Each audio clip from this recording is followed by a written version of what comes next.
What's up, everybody? Welcome back to the channel. So today we're gonna be working on the S2000 a little bit. This might as well be the last time we're gonna be working on the S2000 because I found a buyer. I had someone come by last night looking at the car and he was super impressed with it. He was on a budget. He had $10,000 to spend and he was looking at all these S2000s in South Florida, Miami. A lot of them look clean, and from what he told me, all of them had issues. One had a bent frame, but the body was decent. One was completely rusted out. He opened the engine bay and saw a bunch of rusted looking parts. So I was just like, you know, it's just how it is in the market. A lot of people tend to, you know, hide a lot of things, conceal a lot of things about the car. But as you can see here, I left everything open. Everything here for him to see, showing him that the car is in really great shape and the price is justified because of it. He overlooked it, turned the car over, and, you know, gave me his offer, and I counter offered and we agreed on a price. Usually I don't submit to everything. I'm usually firm on my price, but I'm also a reasonable person. And if someone really wants the car and I have to take a small hit, if I still can get 90% of what I'm asking for it, that's, you know, okay. So I did drop the price down from what I had it listed for locally, and this guy was interested, but he also didn't have the full amount from the price dropped. So in compromising it, I told him I'm gonna take my AP2 wheels off and we're gonna put the AP1 wheels back on, which means he's gonna probably end up needing tires for the AP1 wheels. The only reason why I got the AP2 wheels was because I needed tires for the AP1s. So I, you know, kind of gave myself an opportunity to buy some 17s, and I had to reuse the Michelin tires that I had on the Mugen wheels.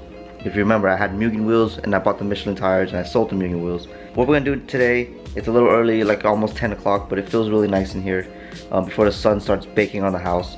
I'm gonna go ahead and start working on this car, get it tip-top ready to go. Everything was already addressed with the buyer about the fuel floater.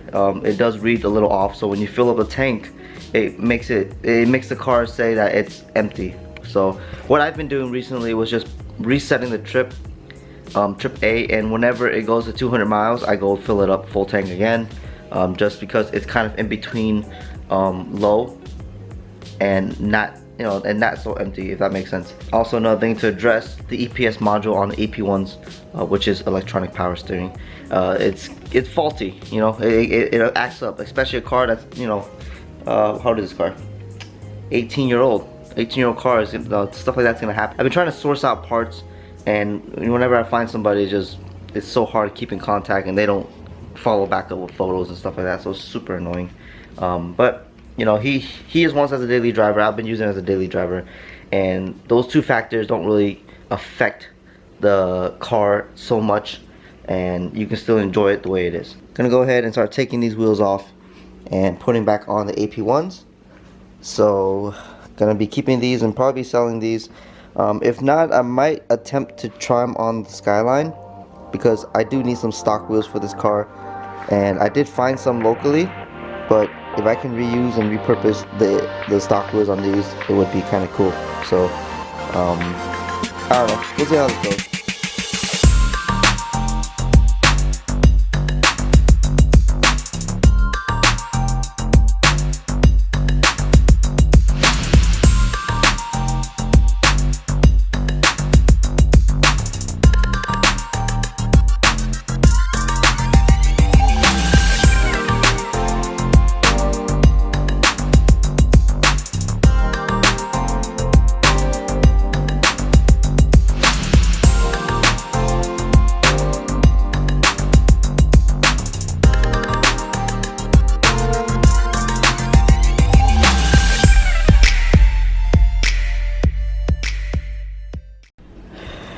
Alright, finally got the stock wheels on. It's probably been about half an hour or so. Put air pressure in it, 35 all around. Gave him the wheel locks, of course. A little dirty on the barrels, but that's something he can do on the side. These are old wheels, so they're going to be a little rough compared to the AP2s that I had. Whew, super mint. I really wish I had time to take that apart and clean it all out, but I think he's okay with it. Like I said, his offer and what I was asking for is just, we had to compromise, and deal with what it is, but he's gonna get a really good car overall. And like I said, it's an investment car. One day this thing will be worth some good money. If not, he'll just get his money back for what he paid, and that's just how it is, you know. If you're gonna buy I don't know, like a Honda Accord, you're probably not gonna get your money back. But a sport car like this, you definitely make your money back, as long as you keep it clean. It's hard to address a value of a car. Everyone thinks their rust bucket and their piece of crap totaled S2Ks are worth, you know, easily 10-15 grand, but they're not. And you have mines, which is clean title, you know, for what it is, and the body's in great shape, the interior is decent shape for the age. This is easily worth 10 grand.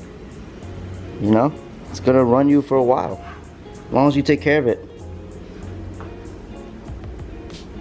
I'm definitely gonna miss it. Part of me is kind of hurt inside because I really don't want to sell this car. I like to keep it, but I'd rather just not have two project cars. And you know, for all those who are fortunate enough to have all these cars and be able to pay for the insurance and all that stuff, good for you. But that's just not what I'm in right now. Usually when I sell a car, I never know what really happens. And hopefully this one doesn't get wrapped around a tree or whatever it is. You know, it's just, these cars are fun, but they can go sideways and you can total the shit right away. Just say goodbye one more time. Hopefully it sells today. He says he's coming by later at 5.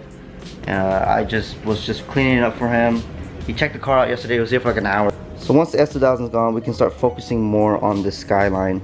I've been putting it off just because I don't want to make too many videos at once. I don't want to be that one guy making all those videos because of a Skyline for clickbait and all that crap. Even though I do wish there was more content for this car.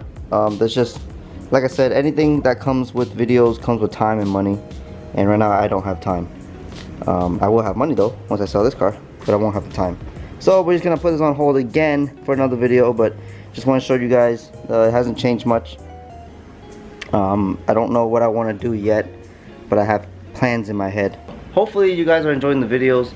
I know it's not amazing like it was a year ago when I had the Lexus ISF. I was so motivated to do all those videos, and it was fun, and I'm pretty sure most of you guys that watched were Lexus owners, but that car is gone now. It's off to a better home, and now I'm stuck with these two, which soon to be only that, because this baby might be sold today.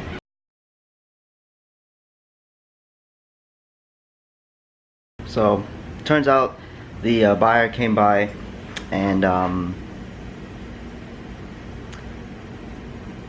some stuff wasn't acting right. So my convertible top, I don't use it often. It's so hot, I don't even care to drive with the convertible top down. When I had it down, I showed it to him to see the inside, like everything unexposed. And then when he test drove it around the neighborhood, he liked it. When we put the top back up, it got stuck halfway, and then I couldn't hear the relay clicking, so I'm assuming something happened. I thought it was the battery, but the battery starts up every single time. The car works every single time.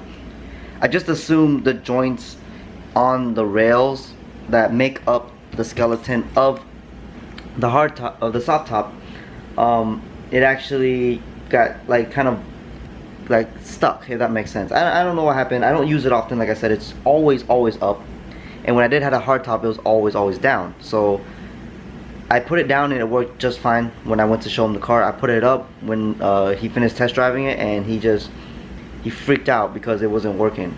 I told him, dude, like, it's an old car. This is an aftermarket top, but it has a OEM rail, and sometimes it happens, you know, it gets stuck. And after, you know, a couple, like literally a couple, like 10 times of going back and forth, it finally worked, but it kind of threw him off. Now, I don't know if he really wanted to buy the car, because he said he's been looking for an S2000 and he hasn't even test drive one. All the ones that he's seen are rust buckets, or it's bent frame, or whatever the hell it is, and he goes ahead and decides not to buy them. So when he saw mine, he saw how clean it was. I let him drive it. I wasn't pushing him to buy the car, but he kind of made like every little excuse to not buy it. And that's the stuff I've been dealing with lately, with a lot of people trying to buy cars. And I'm just, or not even cars, just parts in general. Like anything that people want to buy, well, the minute they make an excuse, more than likely they don't want to buy it. So in future reference, just tell straight up, like, oh, I don't think this is the right car for me. Just be honest about it, rather than saying, let me think about it, or whatever. It's just wasting my time, wasting his time. So car's still here. I'm gonna have to go take some more photos, because I'd rather just sell it. at a low price with the AP1 wheels and just call it a day. It's just been a really stressful time, 3 months now, maybe more, trying to sell this car. I really don't want to sell it, but I need to let one of my toys go, and I just got the Skyline, so I want to enjoy the Skyline a little bit longer. So yeah, I'll keep you guys updated on the S2000. I'm really hoping to sell this car. It would help me out a lot. Also, it'll clean up some of the space in here, so I have room to work on this car. I still got to paint correct the Skyline. That's why there wasn't or any videos at the time, but it'll come slowly but surely. But I was really hoping to sell this car yesterday, and the fact that it's still sitting here, it kind of sucks. Like, I'm just trying to find every possible reason why this car isn't being sold. It's just so damn clean, man. Like, I'm telling you, looks like I just bought it off the dealership. Anyway, hope you guys enjoyed this video. This little discouraging and disappointing video, for me at least. Stay tuned for the next one. I'm gonna make more. Might start vlogging again if I start doing car stuff. I go to car meets. I just don't bring the camera. I don't want to be that guy, you know what I mean? But if you guys want to see footage of car meets and stuff that I go to, please leave a comment below. I can post more of those videos and actually make an effort to document more. I definitely want to make some good content for the most part, but for now, everything is always up in the blur. You know how I am. So I'll see you guys in the next video. Thanks for subscribing, thanks for liking and leaving a comment. So I'll see you then. Peace.